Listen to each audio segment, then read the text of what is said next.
Hello chess fans, this is Rick from Chess to Impress with a video on a move that could have changed chess history. It's part of the countdown series towards the World Championship match 2021 between World Champion Magnus Carlsen and his challenger Jan Nepomniachtchi. As I'm recording this video, the match is only 4 days away. The sense of anticipation is almost unbearable. In this series we're looking at some memorable moments in the history of the World Championship, and in this episode we're going back briefly to January 1985, 36 years ago. It is about the first Karpov-Kasparov match. Anatoly Karpov was the 12th world champion and held that title since 1975, when Bobby Fischer did not defend his title. Garry Kasparov had qualified for the World Championship match by beating 63-year-old Vasily Smyslov, the 7th world champion, in the candidates final. In those days, the first player to win 6 games would win the match. Karpov stormed out of the starting blocks, taking a 4-0 lead in the first 9 games of the match. Disaster was on the horizon for Kasparov. Then the challenger decided to dig in his heels, not take any risk, and prolong the battle. A long series of draws followed before Karpov won again in game 27. He only needed one more win, but Kasparov won game 32 and more draws followed. New Year's Eve 1984 came and went, and the players were still playing. Then game 41 was played on January 14th, 1985, and that was Karpov's chance. He had a position with an extra pawn. On the board we have the position after the 30th move, rook f1 to e1 from Karpov, who's playing white. Kasparov is behind the black pieces. Let's see what happens. So white has his extra pawn on a3 and has winning chances. Kasparov played f4 here, and that's not a good move, according to the engine. Karpov pushed the pawn, past pawns must be pushed. Rook d4, attacking the bishop. But if black takes the bishop, then the bishop on d1 is also unprotected, and Karpov keeps going forward with the pawn. Kasparov indeed took that bishop, and this is the moment. If Karpov had found the winning move in this position, then Kasparov would have suffered a humiliating 6-1 defeat to Karpov. He would have had to qualify again for the next cycle, and the question is if he would have recovered from such a crushing defeat. I guess we'll never know, as Karpov did not find a winning move. Instead he took, with the rook on d1, he took the piece back. And we'll see in a minute how that game continued. But let's look at this move that could have changed chess history. The winning move here is to keep going with the pawn. a5, a6 is the winning move. And how does black stop that pawn? Let's look at a few examples.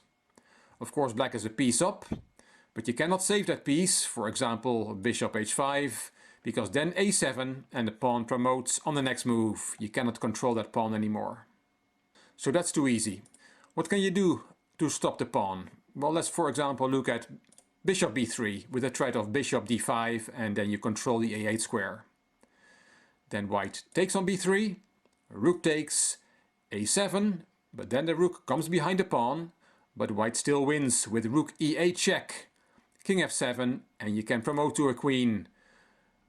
Black has to give up the rook, and rook takes a8, and the dust has settled, and white is an exchange up and will win this game.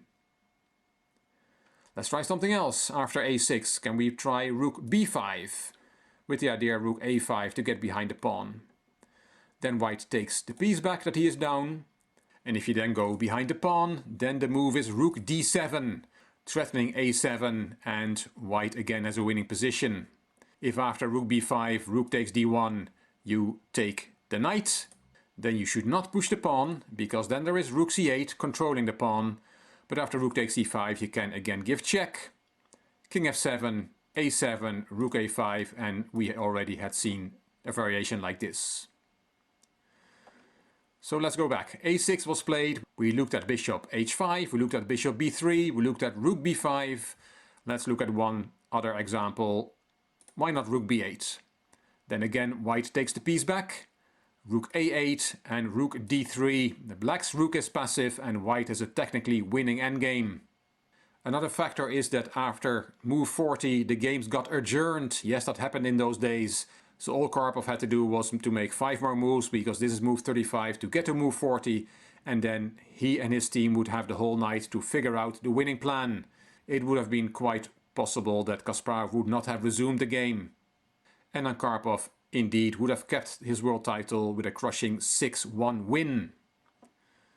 But as said, Karpov did not find a6. He recaptured the piece. Rook takes d1. And now the win is gone. Bishop d4 was played.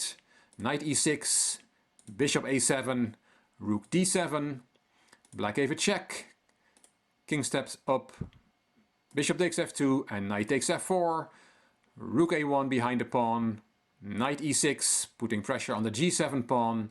Kasparov took that dangerous pawn on a5. Rook takes g7 check. King h8. Rook f7 and bishop e3. The time control was reached. This is move 40. Karpov tried for another 30 moves on the resumption to win his endgame with an extra pawn, but he was not successful. So another draw was the result in game 41. Another number of draws followed, and then Kasparov won game 47 and 48, after which the match was stopped by the president of the World Chess Federation. And the rest is history. I hope you liked this video and that you'll keep counting down towards the start of the 2021 World Championship with me. If you liked the video, please give it a thumbs up, please subscribe to the Chess to Impress channel, and please leave a comment. I will read them all and I will reply to them all. If you liked the video, it would be great if you could share it on social media by clicking the share button on YouTube. You can find me on Instagram, on Twitter and on Facebook. This is Rick for Chess to Impress. Thank you for watching.